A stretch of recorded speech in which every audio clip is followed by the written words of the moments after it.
Philadelphia emerged at the confluence of the Delaware and Schuylkill rivers, a geography that determined its earliest patterns of settlement and growth.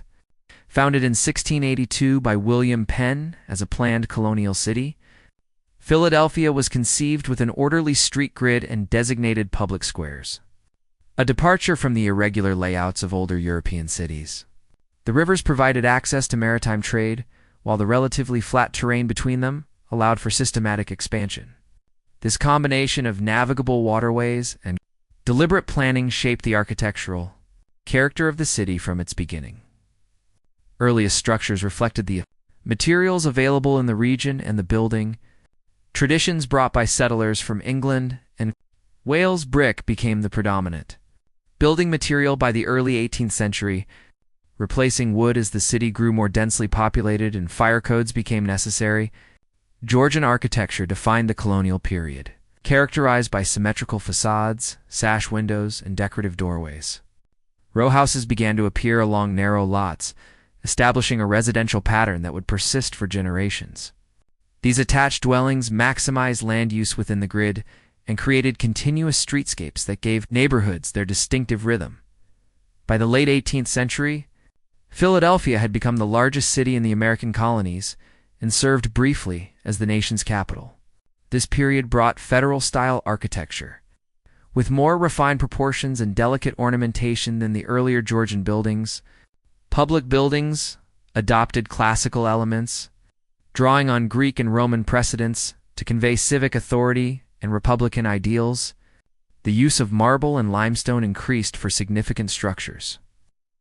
While brick remained standard for residential construction, the city's commercial district expanded along the Delaware waterfront, where warehouses and counting houses facilitated the trade that sustained urban growth. The 19th century brought profound changes in scale and construction methods.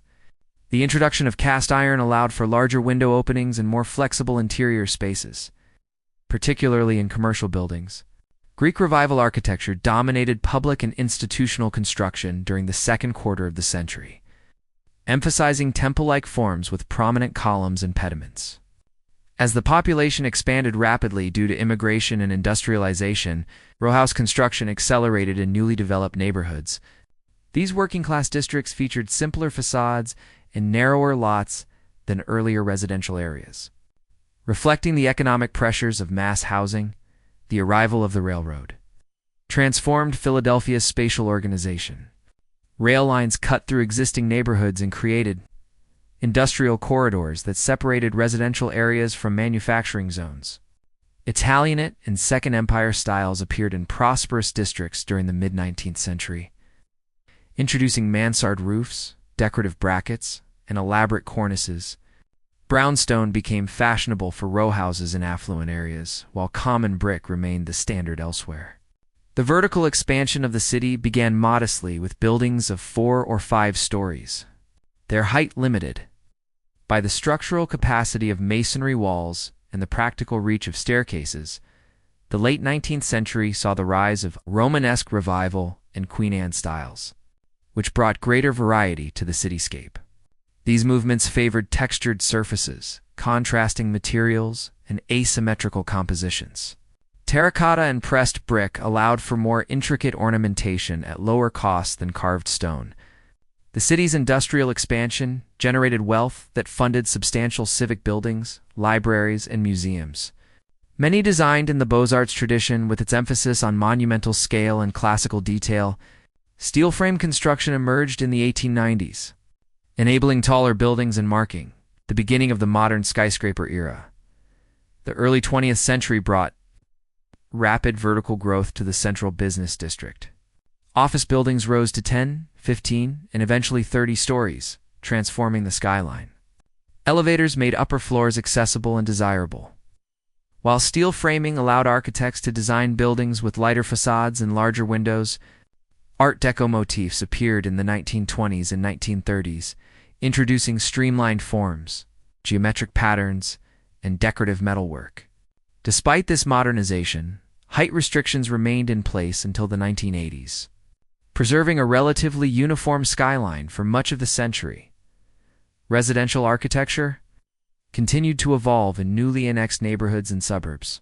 Colonial Revival and Tudor Revival styles became popular in the early 20th century, reflecting a renewed interest in historical forms. Automobile ownership influenced suburban development. Single-family houses replaced rowhouses in areas beyond the reach of streetcar lines. The Depression era slowed construction significantly, but New Deal programs funded public housing projects and infrastructure improvements that reshaped parts of the city. The post-war period introduced modernist principles, too, as Philadelphia's architecture. International-style buildings emphasized clean lines, flat roofs, and curtain wall facades of glass and metal. Urban renewal programs demolished older neighborhoods to make way for higher-rise housing and expressways, altering the city's fabric in ways that remain visible. Brutalist architecture appeared in the 1960s and 1970s, characterized by exposed concrete and massive geometric forms. These buildings divided opinion then and now, representing a distinct phase in the city's architectural evolution. Recent decades have seen renewed attention to preservation and adaptive reuse. Industrial buildings from the 19th and early 20th centuries have been converted to residential and commercial uses. Maintaining their structural character while serving contemporary needs, new construction has incorporated both modernist and contextual approaches. With some buildings emphasizing continuity with surrounding historic fabric and others asserting contemporary forms, brick remains a common material, connecting recent work to the city's long building tradition.